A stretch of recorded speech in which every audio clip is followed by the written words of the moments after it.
Bonifica e sostenibilità. Il cuneo salino, un problema da risolvere. Il cuneo salino è il movimento dell'acqua del mare verso l'entroterra attraverso il sottosuolo. È un fenomeno naturale tipico degli ambienti costieri, soprattutto nelle foci a delta dei fiumi. Si verifica quando l'acqua del mare riesce a farsi strada nella falda acquifera dell'entroterra. Quando il fiume raggiunge il mare si crea una superficie di contatto tra acqua salata e dolce con una forma di cuneo, a causa delle loro diverse densità. Normalmente la spinta dell'acqua salata è controbilanciata da quella dell'acqua fluviale. In caso di siccità, la spinta del fiume verso il mare è più debole e quindi l'acqua salata riesce a farsi strada nell'entroterra attraverso la falda acquifera. L'introduzione dell'acqua salina può dar vita a molti problemi, per esempio l'interruzione dell'irrigazione dei campi. Coste aride con successive microdesertificazioni. Conseguenze su flora e fauna.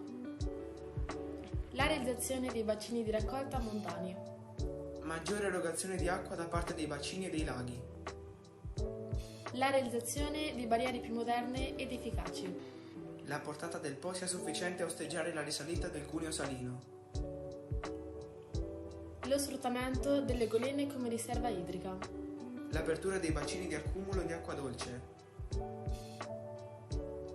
Lo spostamento più a monte delle derivazioni. La sistemazione delle sezioni idriche. La realizzazione di collegamenti di fiumi con opere di bonifica. Il recupero delle acque di scarico delle idrovore. Il riciclo delle acque provenienti dagli impianti di depurazione.